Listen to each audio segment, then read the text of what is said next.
Hola, ¿cómo están? Qué gusto reencontrarnos acá en las pantallas de Mega TV, como todos los días de martes a viernes. Hoy vamos a hablar con un actor, director, también coreógrafo muy destacado, de una trayectoria importante, de muchos premios y éxitos, pero que a veces, como ocurre en otra cultura, está ahí no muy visibilizado, más que nada fuera de su ambiente.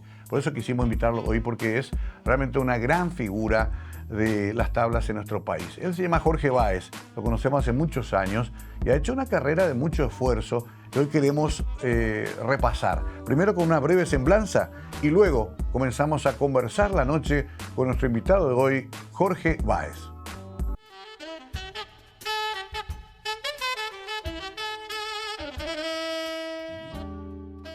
Jorge Báez, director, actor, bailarín y docente de danza y teatro, inicia su carrera teatral en el año 1986 con el grupo Pirirí Teatro, dirigido por Herenia López. Con dicho grupo se especializa en la disciplina de teatro para niños, participando en más de 15 obras representadas. Paralelamente, en 1989, inicia sus estudios de danza clásica y contemporánea con maestros paraguayos y extranjeros, cursando de 1992 a 1996 la carrera de intérprete en danza contemporánea en la Escuela de Danza del Instituto Municipal de Arte de Asunción. Participa como intérprete en más de 20 espectáculos con compañías independientes, conforma el plantel de bailarines de la Compañía del Ballet Nacional de Paraguay desde 1997 hasta el año 2008. Asimismo, desde 1997 hasta la actualidad, es responsable de la Cátedra de Movimiento de los 2 últimos niveles de la Escuela de Arte Dramático del Instituto Superior de Arte de Asunción, además de otros institutos de arte. Como coreógrafo, trabaja en más de 10 creaciones de espectáculos de teatro y danza con compañías independientes.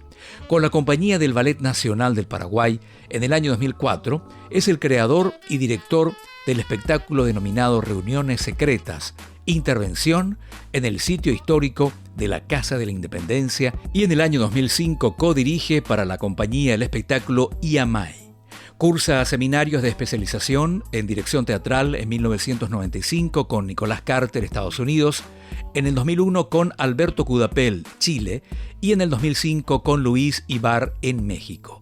Su experiencia en la dirección teatral, que incluye más de 50 producciones, entre las que se destacan La Polvareda, 1995, Tu Rosa Sangre, 1998, Islas, 2003, Añejo, 2003, Mi Propio Niño Dios, de Julio Chávez, 2013, La Piedra Oscura, 2017, Decime Cómo Hago Para Caerme, e Inés, 2022. Como intérprete en danza y teatro recorre más de 20 festivales internacionales de América, Europa y Asia.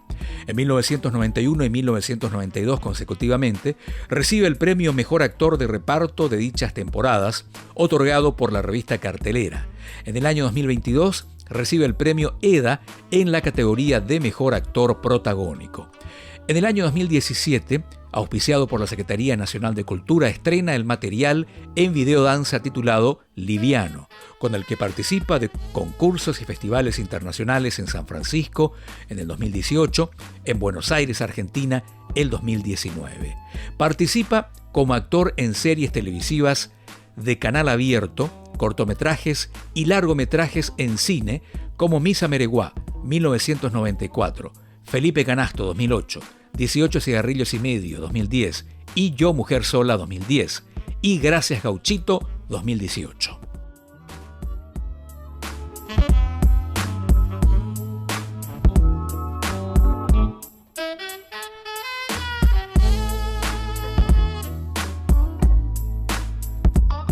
Bueno, querido Jorge, qué gusto tenerte. Jorgito te decíamos antes. ¿Cómo estás? No sé qué me siguen diciendo. Todavía, Por ¿verdad? suerte. Yo pago para que me digan Jorgito. Claro, te hace sentir más juvenil, ¿verdad? No, la gente que me dice Jorgito es gente, digamos, que acompañó desde hace varios años, entonces uno ya ubica también de acuerdo Claro. a cuando escucha eso.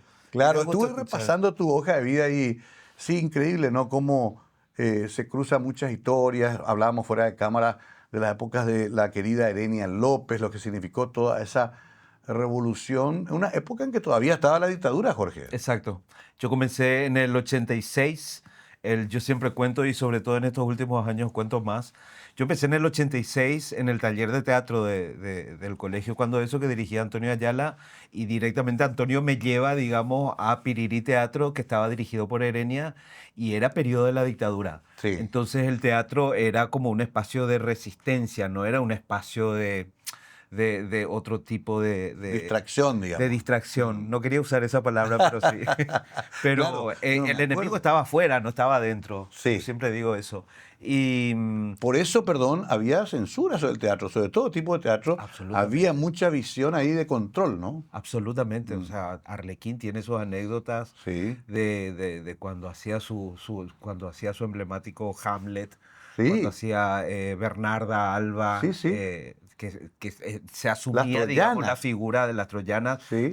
se asumía la figura, digamos, de los, ¿cómo se decía? De los piragüe, Claro. que se iban y le buscaban al autor, nada menos que a Sófocles o a García Lorca, Para meterlo preso. para meterlo preso por haber escrito esa obra, ¿verdad? Pero qué Y- linda época también a propósito, porque uno se iba generando una conciencia, ¿no? Ustedes eran muy jovencitos y ya creaban una conciencia, ya había una visión de querer cambiar las cosas, ¿no? Sí, había eso, o sea, yo, en mi caso, yo tenía 16 años Claro. y a mí ese periodo donde yo estoy entrando recién en Pirirí Teatro y encuentro un espacio de expresión que existía en el mundo, que yo no sabía Claro. qué es lo que implicaba, digamos, el teatro, yo llego a eso con una inconsciencia absoluta y era el periodo, por ejemplo, en donde el Centro Paraguayo de Teatro estaba elaborando los estatutos para ser gremial. Exacto, sí. Entonces yo le cebaba mate a unos topes que yo no tenía ni idea de quiénes eran. Estaban entre Moncho Azuaga, entre Erenia, Emilio Barreto, entre Ricardo Flecha, entre toda esa gente potentísima. Aquel primer cepate. El primer cepate. Ajá, El sí, me primer acuerdo. cepate que estaba sobre San Carlos. Sí. Y bueno, en las reuniones de elaborar los estatutos, yo le ayudaba a Alejo Pessoa a calentar el agua para el mate para toda la gente, que se gritaban entre todos, Siempre. que se puteaban entre todos, pero terminaban felices, terminaban abrazados, terminaban, digamos, codo a codo, digamos, como se dice, y agarrando, digamos, una causa. El teatro en sí, o el mundo del teatro, tiene esa cuestión muy emotiva, muy intensa también, ¿no? ¿Por qué eso es?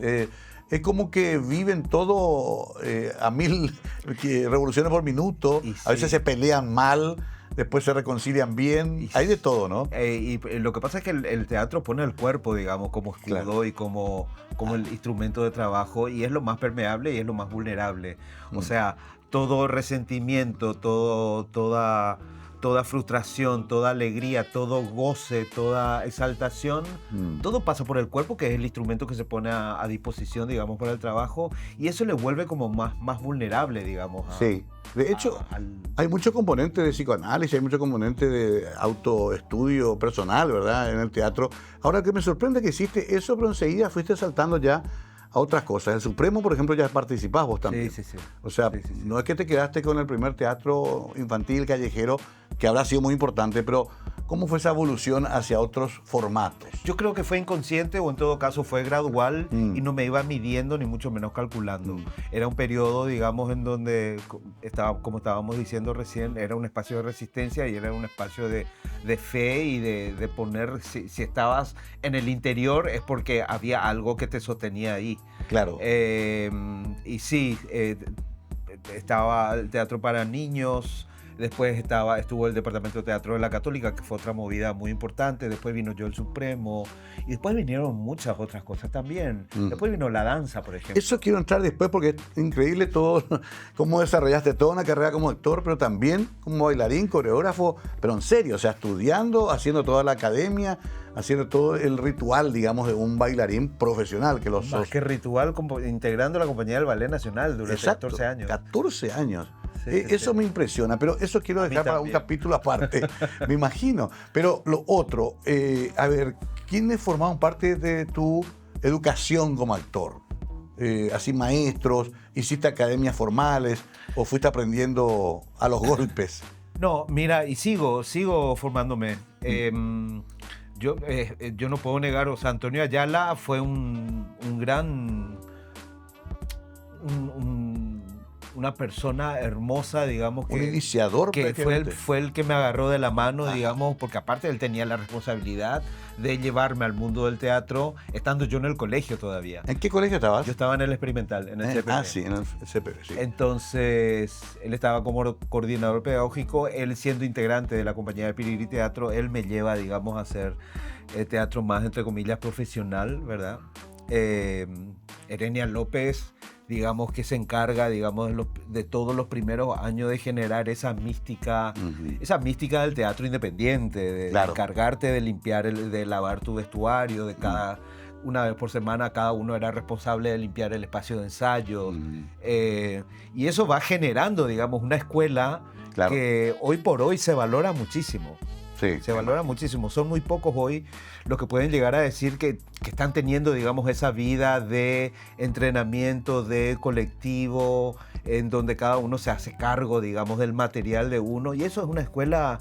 El teatro no pasa solamente por el escenario, por aprender el texto y por hacer una obra con más o menos éxito y la cuestión de temporada. Pasa por todo eso que uno, sobre todo en los 80, tenía como más posibilidad de experimentar o de pasar por ahí. Pero hiciste también IMA, Instituto Superior de Arte. Bueno, yo hice la carrera de danza contemporánea en el IMA. Sí. Y habiendo terminado, digamos, los estudios, creo que al año siguiente o dos, bueno, ya cuando eso estábamos hablando de 26, 27 años, 10 años ya de carrera teatral, digamos, empiezo Agustín Núñez, que estaba como coordinador de la EMAT, que es la Escuela de Arte Dramático del IMA, me lleva como docente. Te lleva como docente profesor. En la carrera de formación actoral, digamos. Y desde esa época estoy hasta ahora. Hasta ahora. Sí, porque también veo que es curioso, ¿no? Lo que pasa contigo, pasás también a la dirección. No siempre todos pasan a la dirección y a la docencia. Habiendo estudiado veo acá, por ejemplo, nombres casi sagrados como Chávez, por ejemplo. Julio Chávez. En Argentina, una institución, ¿no? Sí. O sea, también te ibas paralelamente, continuabas, como decís, formándote todo el tiempo. Sí, que fue en los últimos años. En los últimos años, creo que desde el 2011, creo. Empezamos a entrenar, a seguir, digamos, con el entrenamiento y a buscar, digamos, un entrenamiento de alguna manera que tenga otro perfil que el que habitualmente tenemos acá. Julio Chávez me parece un gran referente, no solamente en lo actoral, sino también en la docencia, en la dramaturgia y en la dirección. Hace 2 años fue la última vez que pasé por el instituto en el espacio de entrenamiento y también entrenábamos tuvimos la suerte de, antes de que nos deje hace unos años, de pasar por el espacio de entrenamiento de Augusto Fernández, que justamente es el entrenador de estos grandes como Julio Chávez. Voy a hacer la primera pausa, pero ¿te acuerdas más o menos cuántas obras, dejemos todavía al ballet, cuántas obras de teatro hiciste? Más o menos. Sí, más o menos, porque aparte es Sí. como que me resisto luego a tener un control así Un control, como exhaustivo de número, pero sí. Estarás por el centenar. Estoy por el centenar. Además te delata también la antigüedad en el oficio, ¿verdad? Claro. Pero sí, yo creo que acá por lo que veo, por lo que me acuerdo, entre actuar, dirigir, producir, estar ahí, 100 obras seguro. Fácilmente. Qué bárbaro. Fácilmente, porque aparte hay que entender también, o sea, experiencias de teatro no es solamente, como decíamos, la obra que uno ve en un escenario. Claro. Uno va acumulando, digamos, obras de hacer, digamos, un evento teatral que termina siendo un proyecto teatral finalmente importante, empezando por una performance o por algo, una obra para títeres o una obra, digamos, para un evento que termina teniendo otras cosas y termina sumando. Ganaste premio Molière, ahora hace poco los premios EDA, después vamos a hablar también de eso. Lo que equivalen también los premios, lo que significan, más allá de la cuestión más, digamos, del show, pero es importante reconocernos como comunidad también. Y creo que se está reconociendo tu trabajo hace bastante tiempo y de manera justa, Jorge. Hacemos la pausa, breve, pero seguimos hablando de este mundo apasionante, bastante particular del teatro, de la danza, de poner el cuerpo y la vida frente a las personas prácticamente durante toda tu vida. Jorge Báez, ya volvemos.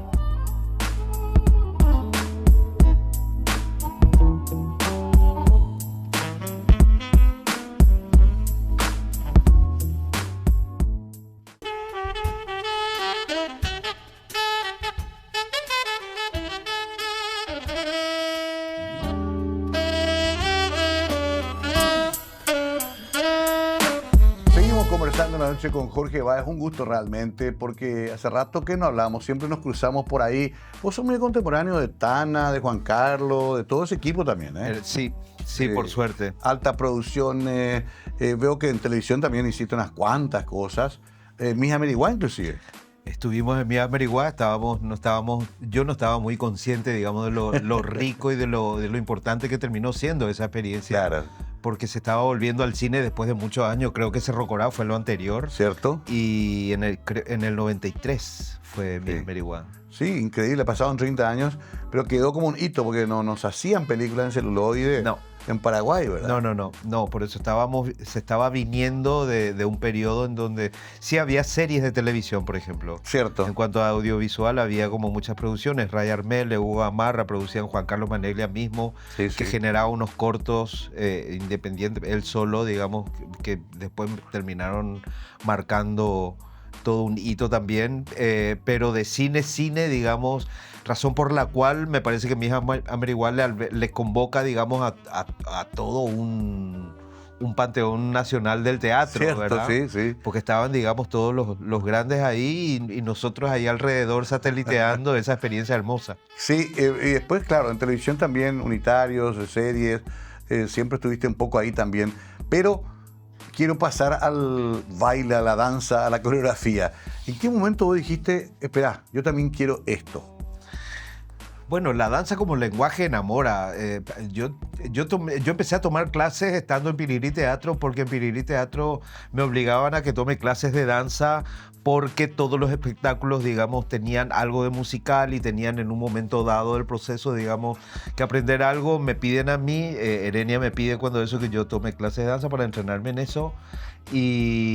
Y después yo llego ahí al mundo de la danza, al mundo de una clase de danza, y la danza es un lenguaje que enamora mucho. Ajá. El virtuosismo es algo que se ve mucho en la danza y el rigor, digamos, que también enamora mucho. El rigor para lograr ese virtuosismo es algo muy seductor. Y yo creo que llegué a la danza, digamos, primero enamorándome del lenguaje. Empecé como a consumir, digamos, mucho de danza, y aparte también tenía que ver con que en ese periodo de los 80 había muchas de esas cosas de grupo de resistir, y en ese grupo de resistir habían muchos referentes del ambiente de la danza que eran como grandes referentes también, digamos, del arte, que eran como Alejandra Díaz, Rodolfo Prante, Gabriela Frers, cuando eso. Me acuerdo. Entonces, pasar por ellos era como, y estar, digamos, cobijado, digamos, por la alternancia y por la resistencia, por la sabiduría de ellos. En tu caso hablamos más de danza moderna. Danza moderna con Gabriela Frers, danza clásica en ese periodo también. Después vino la época del IMA, donde hicimos la carrera, ya danza contemporánea, digamos.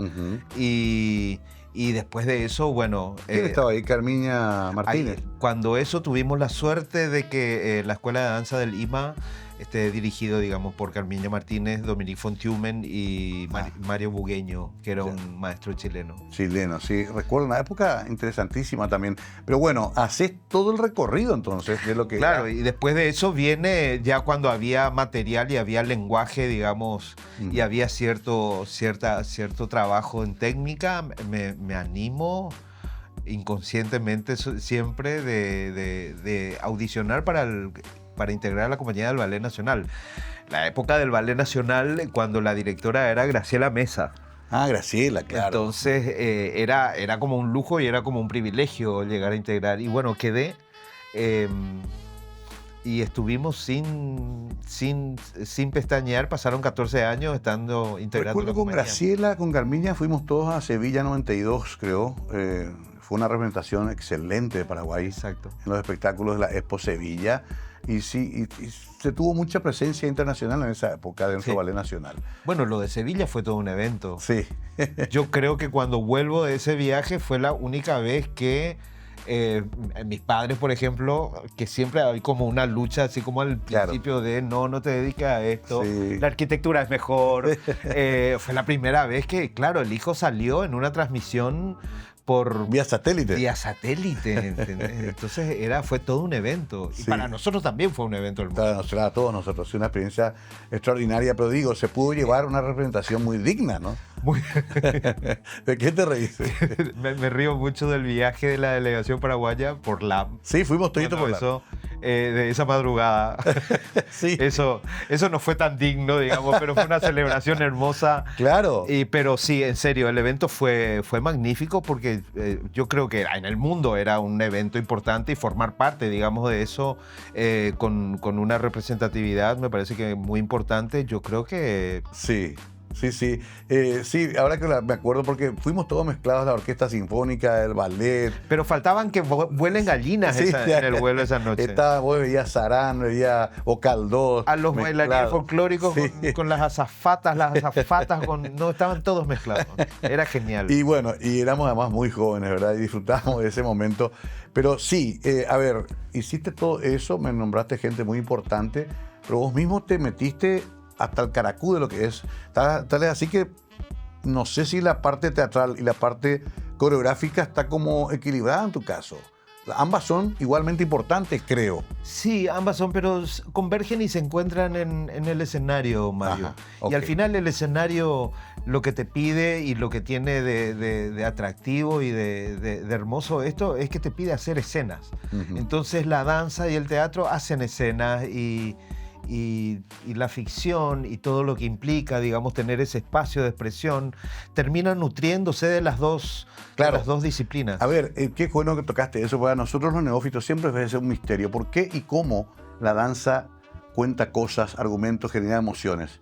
Uno empíricamente, claro que se emociona, pero sin la palabra. O sea, en la danza no hay el argumento que explica con palabras lo que se está contando. Hay que hacerlo todo con el cuerpo. Absolutamente. Con las luces Exacto. Y la música. Exacto. Por eso, es con el escenario, ¿verdad? Claro. Y hoy por hoy, bueno, la danza, digamos que tuvo un proceso más prolijo, digamos, en cuanto a qué es hoy por hoy la danza y qué es hoy por hoy la danza contemporánea y también la danza clásica. Sí. El teatro detonó en 1000 pedazos y hoy por hoy hacer teatro puede ser de 1000 maneras diferentes. ¿Verdad? Claro, unipersonal, en la calle, integrado con el público. Sí, y por otro lado con otras tendencias, con otras referencias también y con otras cosas que hoy por hoy alimentan la escena teatral actual en el mundo, digo, ¿verdad? Hay como más, hay como otras inspiraciones y otras fuentes que llevan a hacer otra manera de teatro. La danza también tiene eso, obviamente que también se alimentó de toda la contemporaneidad, ¿verdad? Hoy por hoy la tecnología inclusive ya está atravesando también todo lo que implica el espacio y la experiencia escénica. Sí, es cierto. Bueno, uno cuando va a ver estos Circo du Soleil y compañía, ve una mezcla de disciplinas y la danza es fundamental siempre. Absolutamente. Pero ya con una cantidad de elementos tecnológicos muy modernos. Ahora, ¿cómo se escribe una obra de danza moderna? Porque cuando se generan los movimientos, se pone por episodios, un comienzo y un final. Estoy tratando de meterme en cómo se genera un argumento para una obra de ballet moderno. Yo la verdad que coreógrafo nunca fui. ¿Nunca fuiste? Nunca fui. Pero te dan un... Yo digo nunca fui y terminé digamos, pensando o generando materiales de teatro físico o de experiencias escénicas que tenían el cuerpo, estaban muy comprometidos. Obviamente si era el momento en donde yo estaba experimentando ese lenguaje como herramienta muy fuerte. Pero al revés entonces, cuando te dicen, esto vas a hacer, te están diciendo, vas a contar una historia. Bailando. Sí, totalmente. ¿Verdad? Solo que en el caso de la danza, el instrumento es el cuerpo y el cuerpo tiene otra manera de transmitir. Tiene una manera más, y que no se entienda mal, una manera más abstracta a través de las sensaciones que genera el movimiento a través del cuerpo. Claro. ¿Verdad? Entonces eso es lo que termina generando lo que en teatro se puede generar, digamos, por escenas o por los textos, claro, que es un elemento como más concreto, ¿verdad? Pero también yo creo que somos nosotros nomás los que limitamos demasiado una disciplina y otra. Me parece que históricamente siempre uno se alimentó del otro y y me parece que eso se dio siempre. Cuando se pregunta dónde te ubicas mejor, si en el teatro y en la danza, realmente es una pregunta un poco irrespondible. Claro. Porque es como, en serio, ¿cuál hijo le preferimos? exacto, bueno, a veces uno tiene hijos A veces sí, pues tiene que callar. Tengo que hacer la pausa, Jorge. Dale. Pero me encanta la explicación porque me parece que entonces vos lo conseguís como algo único y bien relacionado. Yo creo que sí. Sí. Finalmente en ambos, teatro y danza, el cuerpo es finalmente El instrumento. el instrumento, ¿no? A veces con la voz, sin la voz o con los movimientos, pero siempre el cuerpo. Poner el cuerpo. Me gusta ese título para un próximo show de Jorge Báez. Vamos a hablar justamente de su última obra, muy, muy premiada también, y de aquellos premios Molière también que estuvieron en la mitad de tu carrera y fueron muy importantes. Todo esto con Jorge Báez a la vuelta de la pausa.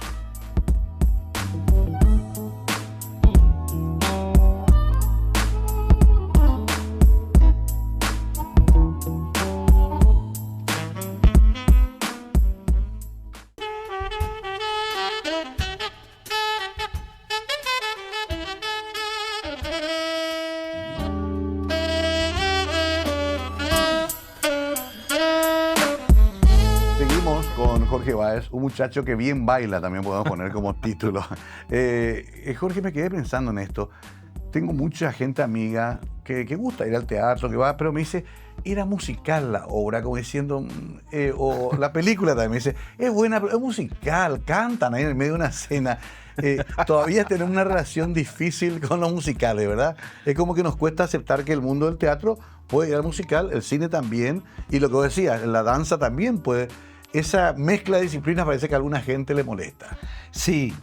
O le hace ruido. Bueno, también depende, y es muy probable que sea también con mucha razón de que les haga ruido.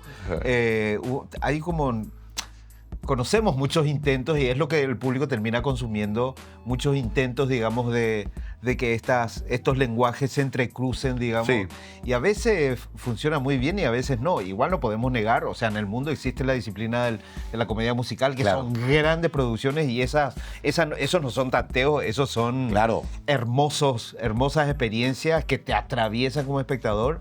Y bueno, sí, la música, sí, la ópera. La cuestión es cómo después utilizas esa herramienta y lo que ya se hizo, digamos, para si tiene alguna razón, porque a veces se utilizan recursos sin ninguna razón. Entonces ahí es donde al público le hace como ruidito de por qué apareció ese elemento, ¿verdad? Es como muy delicado. Pero ¿Llegaste a experimentar musicales? Sí, también. Sí. A ver, sí. ¿Llegaron a hacer? Sí, se llegó a hacer.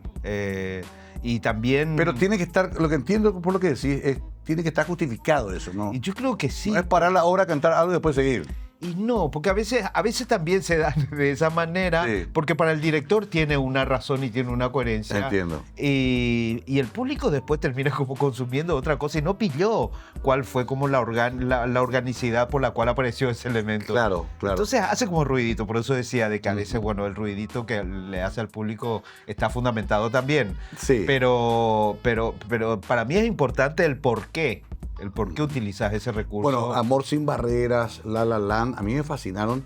Y ahí eran como piezas de baile muy bien preparadas, claro, y fundamentales para la historia, ¿no? No, y aparte ahí usas, digamos, el lenguaje, digamos, de lo musical, digamos, claro, y está fundamentado y está potenciado para que eso termine generando algo concreto. Claro, Broadway hizo todo un género de eso, ¿no? Absolutamente. Ahora, entonces, a ver, ¿se puede mezclar todo? Yo creo que sí. ¿Sí? Yo creo que sí. Ahora, me parece que es fundamental hacerse la pregunta de qué es lo que mezclas, qué es lo que juntás, qué es lo que querés lograr con eso y sobre todo esa segunda pregunta, ¿qué es lo que querés lograr con eso? No por una cuestión como cool nomás, como de mezclar, por hacer algo como muy transgresor, ¿entendés? Ahí es donde me parece que a veces metemos la pata y agotamos un recurso. Algunos directores, ahí acá vamos a entrar en problema porque el que no nombre se va a enojar después y te va a dejar hablar 10 años, pero algunos directores que recordás que te dirigieron. Muchos, y hoy por hoy, sobre todo con mucha más razón, con mucho cariño y con mucho respeto, haber pasado por, justamente como estábamos hablando, por Erenia, por Agustín, por los grandes referentes que hoy por hoy son referentes de acá. ¿Con Ardizones llegaste a trabajar? Sí, con Ardizones sí. De hecho, con Arlequín en los últimos años fui convocado como director, digamos, para montar obras en Arlequín. Fueron experiencias hermosas, justamente, y tengo el placer y el honor ahora que estamos trayendo la última obra que hicimos, que dirigí en Arlequín fue Inés, en donde actuaba Amada Gómez, José Luis y Jazmín Romero, que es una actrizaza, Sí. que... José Luis justamente por esa obra se gana el premio EDA como mejor actor de reparto, creo. Sí, siendo... Y él había mencionado que en esa edición, que fue la del año pasado, fue la primera vez que recibía un premio como actor. No te puedo creer. Sí, entonces... Y bueno, así es esta vida, ¿no? Así es esta vida.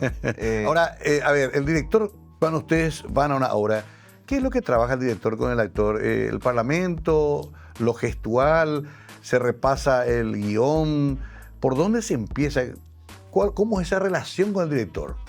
Y el director... O la directora también.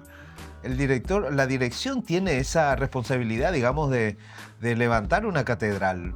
Yo siempre digo, por eso a mí me da como mucho pudor. Si yo es como que paso en los últimos años, digamos, y muy agradecido por el rol de director, o es porque me interesa el texto, o es porque me interesan cuestiones actorales, o es porque me interesa, digamos, acompañar el proceso creativo y tratar como de aprender también mucho de eso. No pasa solamente por decir un texto. Pasa por hacerse esas preguntas que justamente estábamos hablando recién, de cuando lo musical o los lenguajes se entrecruzan. Pasa por entender todo eso y a mí particularmente, no es que me interesa, digamos, la silla del director y que figure la palabra director ahí atrás. No me interesa mucho eso. Llegué a ese rol y a ese lugar por otros intereses, como te decía. O sea, interesarme por cuestiones actorales, a veces acompañar y tener el honor y el gusto de ser convocado para dirigir a actores a quien yo admiro muchísimo. Entonces me gustaba mucho hacer el proceso, digamos, con ellos. No pasa solamente por ir como... Lo cual también requiere de tener un conocimiento de eso, mover un texto en la escena. Entiendo, pero finalmente el director es el gran responsable de la obra. Absolutamente. O sea, los actores pueden ser buenos, malos, pueden ser mejores, pero el que se lleva al hombro la obra y va a tener éxito o fracasar es el director, ¿no? Exactamente, sí, por un lado. Pero por otro lado, en las obras el director no pone el cuerpo. Es el actor y la actriz la que terminan poniendo el cuerpo. Sí. Entonces ahí es donde el trabajo está como compartido, digamos. La responsabilidad es compartida. Sí, exactamente. Ahora, hay también directores que actúan. ¿Te pasó alguna vez? Sí. ¿En tu propia obra? En los últimos años, con Paola Irún dirigimos... Sí. Creo que en 2 o 3 oportunidades, obras que estábamos dirigiendo y que también actuábamos. Es muy raro. Sí, ¿verdad? Es muy raro, pero... Y sí, porque... Y sobre todo en la última obra que hice, Historia de un jabalí, que aparte de actuar y dirigir, era un unipersonal. O sea... Todo bajo tu... Se mezcló todo lo que no había que hacer. Bueno, lo que pasa es que Historia de un jabalí tiene como... una particularidad en el sentido de que fueron 3 años, digamos, de proceso. La primera vez me... 3 años. Sí, porque yo conocí la obra, le conocí al autor en el 2019 o 2018, entonces me plantea, me pone a disposición el texto. Para mí fue brutal y devastador, es un texto genial. Me dijiste una relectura de Ricardo III. Está basado en Ricardo III. Fue una obra escrita por el autor por encargo, digamos. Ajá. El actor y la que dirigió la primera vez esa obra les dice, bueno, Gabriel escribió un texto, queremos trabajar en conjunto, digamos. Él hablando con el actor le dice, bueno, ¿sobre qué querés hablar? Y el actor le dice, bueno, yo toda mi vida quise ser Ricardo III. Entonces empiezan a indagar, digamos, sobre el mundo de Ricardo III y finalmente terminan haciendo un material muy inteligente en el sentido de que te muestra a un actor que fue convocado para protagonizar Ricardo III y al igual que el personaje de Ricardo III, este actor ve que ni el elenco, ni el director, ni el equipo técnico están a su altura Entonces empieza a boicotear y a deshacerse de todas esas personas, adueñándose del proyecto, de la misma manera que el personaje de Ricardo III se encargaba de aniquilarles, digamos, las personas en su búsqueda por el poder. Entonces hace como esa analogía para hablar de un sistema teatral que es muy genial. Usa ese cuentito como una anécdota, digamos, para mostrar el interior del teatro, que es el mundo desde donde a Gabriel Calderón le interesaba hablar sobre Shakespeare. Sobre ¿Ganaste ahora los EDA con esa obra? Sí, ganamos en el rubro de mejor actor, en el rubro de mejor director y en el rubro de mejor obra. Ok. Ya había ganado el Molière también. El Molière... como revelación inclusive. Es que cuando eso no había el rubro de revelación. Mejor actor joven. Ganamos con mejor actor de reparto, ganamos compartido con Beto Ayala. Con Beto. Con Beto. Querido Beto también. En una edición de los premios Molière, porque los premios Molière normalmente e históricamente se conoce como el premio Molière a un actor en particular. Okay. Y en esa edición se hizo, digamos, con varios rubros. Y ahí es donde entramos y compartimos con Beto esa terna y bueno, ganamos juntos. Esta última edición de los EDA muy particulares pues se hicieron en la calle. Se hizo en la calle, se hizo como homenaje al teatro callejero, digamos. Normalmente se suele hacer en el teatro municipal y sin perder, digamos, la esencia de lo que tiene en el teatro municipal, se logró llevar en un formato de hacerlo en la calle. Se disfrutó mucho porque el encuentro cobra otra tónica, digamos. Y además también como un acto de reclamo porque no se liberaron todavía los fondos. Absolutamente, porque digamos que, bueno, yo no estoy muy actualizado, digamos, con la información y con los pormenores de la organización, pero tengo entendido de que las fechas, digamos, sobre todo en un periodo como este, se estuvo esperando, normalmente se hace en septiembre, la entrega de los EDA. Se estuvo esperando justamente porque el desembolso de los fondos de apoyo estaban tardando, siguen tardando hasta ahora, esperemos que se concrete en estos días, y entonces se perdió, digamos, la posibilidad de conseguir fechas en los teatros en donde en este periodo del año está como muy copado, digamos, por actividades de cierre y todo eso. Entonces tengo entendido que se pensó como una buena estrategia asociarse con las actividades de AMCHA, con la actividad de Palmear y la Secretaría de Cultura también, y bueno, entonces se pensó, digamos, en aprovechar este panorama para hacer un homenaje al teatro callejero, que es toda una disciplina que, digamos, que no es algo nuevo, tiene una historia, digamos, en las experiencias de acá, y grandes exponentes del teatro callejero. Sí, pero de toda la vida, de la época de los grupos legendarios de los 60, 70. Exacto. Moncho, Tito Chamorro, tanta gente hemos visto haciendo teatro callejero. En la plaza, los niños y los perros, prohibidos los niños y los perros. En la plaza, los niños y los perros, fue un texto de Moncho Azuaga, que dirigió Teresa González Meyer. Antes habíamos hecho con Miguel Gómez un texto de Moncho Azuaga, también Los niños de la calle, que lo sacamos afuera, viajamos con esa obra. Todo eso viene de esa tradición. Exacto. Bueno, tengo que hacer la pausa, Jorge. Horas hablaríamos con Jorge porque hay tanto que hablar de este mundo fascinante y tan importante de la cultura escénica en el Paraguay, no muchas veces comprendida y siempre con retaseos en cuanto al apoyo. Quiero hablar de eso después a la vuelta, porque siempre cuesta casi como una dádiva, casi como una limosna de lo que hay que darle a las artes escénicas en Paraguay. A la vuelta.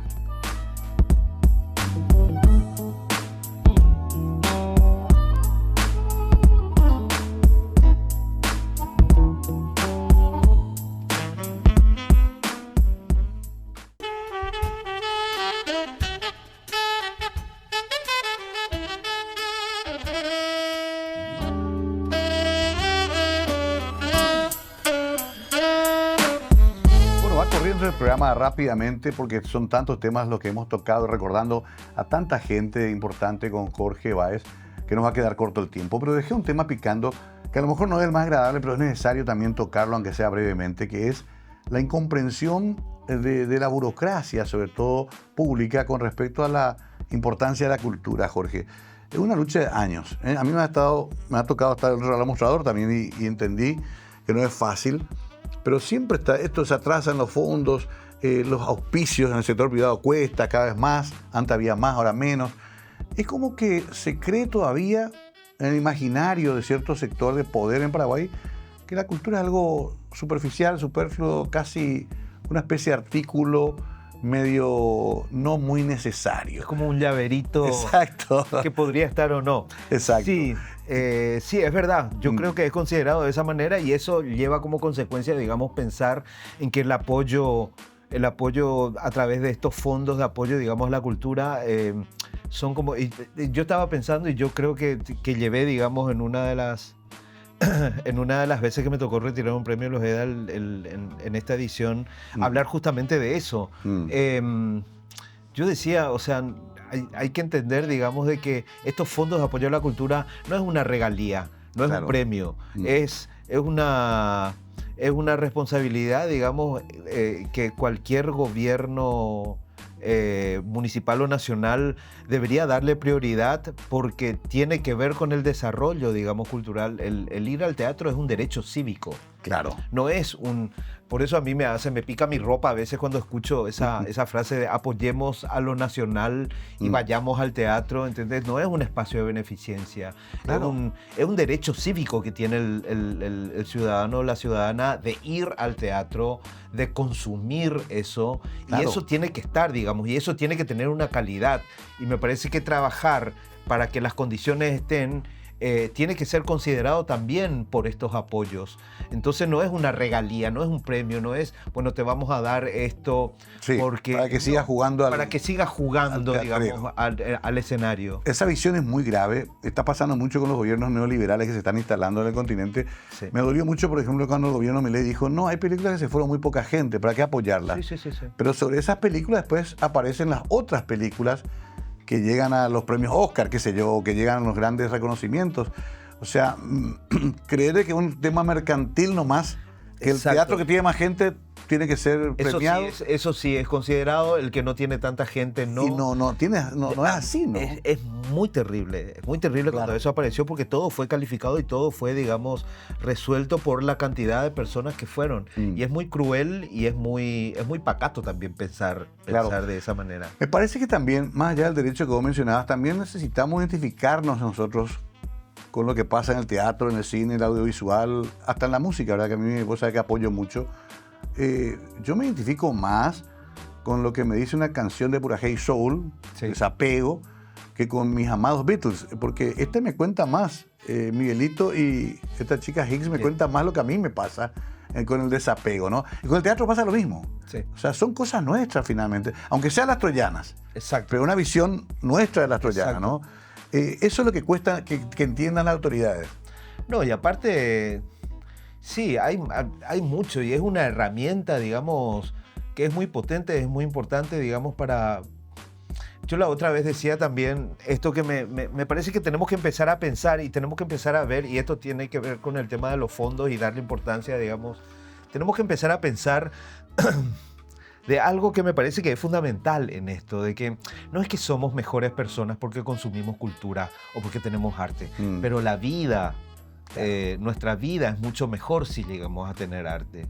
Me parece que hay que llegar a pensar en todo este oficio, digamos, de las propuestas escénicas. No es que la vida se hace mejor, nuestra vida se hace mejor, digamos, con arte, porque son, me parece, cosas diferentes. Sí. Entonces pensarle, digamos, y apostar a que tanto que de la escena nacional sea un producto que cumpla con esa función y que se ofrezca, digamos, esa función, porque de última no son como mambos personales lo que uno termina, esperemos, ¿verdad? Claro. Queremos que no, terminamos llevando a escena, sino que es un hecho que se pone a disposición de un público para que el público consuma eso. Por lo tanto, el público tiene que ser considerado y es algo que tiene que estar pensado para eso. Por eso yo no creo que sea una regalía o un premio como estábamos hablando recién. Claro. Entonces, me parece que tiene que ser pensado de esa manera porque es algo que está en el panorama como algo que tiene que ser consumido y que tiene que tener un nivel y una calidad y que se tiene que ofrecer eso y que eso aparte genera también conciencia, genera educación, genera un movimiento que es necesario. Totalmente, mira, se nos va el tiempo, pero todos los paraguayos, me incluyo, vamos a Buenos Aires y decimos, qué cantidad de teatro, qué actividad teatral, qué gusto Buenos Aires. Exacto. Pero venimos acá y nos cuesta muchísimo ir a Arlequín o a una obra. No sé por qué. Es como que salimos y somos todos muy cultos y volvemos a la aldea y volvemos a ser salvajes. Bueno, pero una conclusión muy personal. Jorge, se va acabando el tiempo. ¿Estás contento con todo lo que lograste, me imagino? ¿Qué más te falta? Mucho. Uno estaba sumando un poquito, creo que nos estamos acercando, digamos, a los 39 o 40 años de trayectoria. Sí. Y no, ese número no es que se está considerando a esos años de trayectoria como una meta o como algo que hay que celebrar. Vamos a llegar a los 40 años y vamos a estar pensando ya qué es lo que vamos a hacer al año siguiente. Me encanta. Porque aparte nosotros tenemos mucho eso. Nosotros tenemos mucha ansiedad, digamos, en el periodo de ensayo por la función del estreno. Llega la función del estreno y nos genera mucha ansiedad la última función. Llega la última función y decimos, bueno, voy a dejar de hacer teatro, voy a dedicarme a otra cosa, voy a darme un tiempito, y de repente aparece una idea nueva, ¿entendés? Y de vuelta, claro, la carne siempre se hace funcionó texto. así. Siempre funcionó así. Es lo bueno también, ¿no? Entonces, pero por otro lado, no podemos no estar conscientes de que por primera vez hicimos una experiencia unipersonal con un texto extremadamente potente, poderoso, que generó una buena impresión. Queremos seguir haciendo, porque aparte tenemos, bueno, ahora estamos terminando el año con presentaciones en el Centro Cultural de España. Quedaron comprometidas, digamos, el paquete que nos propuso el Juan de Salazar. Quedaron pendientes presentaciones para hacerla en febrero. Y Historia de un jabalí tiene, de la mano de Fabián da Silva, que es el director de arte, tiene la propuesta y la particularidad de que las veces que hicimos temporadas siempre fueron propuestas diferentes. Estrenamos el año pasado en un espacio, tenía una apuesta particular. Hicimos este año en el Archivo Nacional, era el mismo texto, pero otra apuesta absolutamente diferente. Y ahora en el Juan de Salazar planteamos una tercera apuesta en función porque lo hacemos en la biblioteca del Juan de Salazar. Me anoto para el Juan de Salazar. Por favor. Enmendando pero mi falta. Estamos conscientes de que sí, estamos pisando cosas que son muy importantes y que están definiendo cosas, pero no es lo único y lo último. Y de última es una obra de teatro nomás. Después viene otra y después genera, digamos, otra quijotada. Y ¿En algún momento tú ya dijiste, ya dejo esto? Nunca. Nunca. Me asusté mucho en la pandemia. En la pandemia, claro. Me asusté mucho porque fue la primera vez que me acabó, encontré con todos la dijimos. No, nos acabaron. O sea, claro. no fue una decisión personal. No es una cuestión fundamental, había sido en la humanidad, cuando en mi humanidad el teatro es prácticamente todo, si es lo que yo hice desde... Nos pasó a todos, en toda la disciplina. Nos pasó a todos, pero el teatro fue como relegado y fue lo primero y lo más castigado, digamos, porque fue lo último que se activó. Me acuerdo. Pero fue la única oportunidad que yo dije, o sea, esto no es tan fundamental en la vida como es en la mía. Y ahí no es que me planteé la posibilidad de no hacerlo, sino de la relatividad, digamos, de eso. Qué increíble, sí. Creo que todos de alguna forma sentimos lo mismo, ¿no? Sí. Pero bueno, el teatro pudo haber sido más dramático porque ustedes son nomás luego dramáticos a veces y otras veces muy histriónicos. Pero bueno, Jorge, he disfrutado mucho de esta charla. ¿Sos creyente? Los teatreros hacen unos rituales antes de salir a la escena. Sí, se persignan, sí, me asusté. Empecé a sudar. No, se encomiendan. Sí, tenemos nuestros rituales. Rituales. Sí. Yo a Silvio Roda le veo lleno de rosarios acá, no sé qué es lo que se pone, unas cosas, unas cuentas. Cada vez más se pone. Sí. Cada vez más. Hace ruido cuando caminas por la calle. Ahí llega Silvio, dice. Pero digamos, vos tenés así una vinculación con algo espiritual o para nada. No, yo creo que las conexiones o los rituales o digamos ese lado como metafísico, digamos, que tiene, yo voy generando en función a las cosas con las que voy conectando. Digo esto en el sentido de tratar de explicar los rituales. Tengo un ritual, digamos, para hacer antes de una función. No tengo un ritual. Tengo como una partitura de entrenamientos, digamos, claro. Y en esa partitura, cuando se van dando cosas que yo le voy dando un valor, que después yo me armo de eso para lo que me toca después, bueno, sí, voy construyendo, digamos, esos rituales y soy como muy, muy cuidadoso de eso, pero se van modificando, no es una misma cosa siempre. Ya, y finalmente... Pero le damos valor, digamos, a eso como, claro, sí. creyendo en eso, ¿verdad? Sí, sí, yo percibo eso.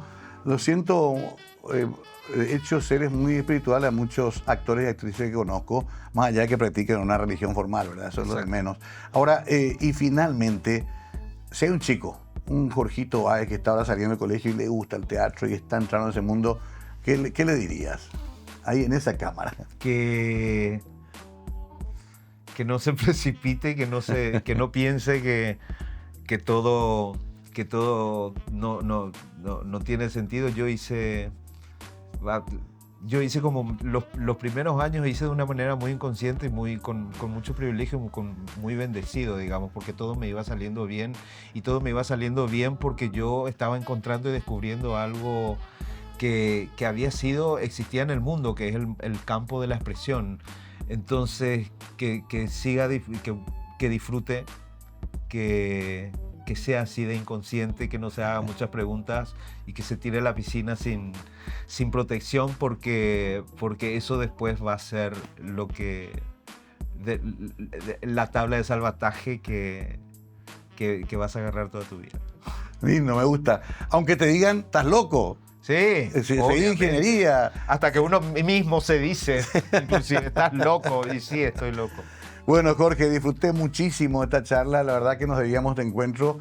Te veo con ganas todavía de muchísimo más. Y sí, esos 39, 40 años es un nicho que está ahí, pero después se sigue. Es una estación. Una estación. Es una estación. Importante. Y muy importante había sido. Vamos a llegar ahí, vamos a celebrar, obviamente. Claro. Pero no va a ser la última estación. Me gusta. Suerte, hay cuerpito todavía. Porque la otra vez escuchaba una frase que decían, un filósofo neerlandés del 1700 había hecho la pregunta de ¿hasta dónde? ¿Qué es capaz de hacer el cuerpo? Y me parece que la actuación justamente demuestra lo que el cuerpo es capaz de hacer. Sí. Así que mientras haya cuerpo y mientras haya, como digamos, un instrumento que tiene ganas de generar expresión y de estar a disposición de ese lenguaje, digamos, vamos a seguir. Que así sea, querido Jorge. Igualmente. Jorge Báez. Un gusto, realmente un placer hablar con Jorgito, como lo hemos dicho siempre, con cariño y respeto. Gracias a ustedes por acompañarnos. Muy buenas noches. Esto fue Conversando la Noche.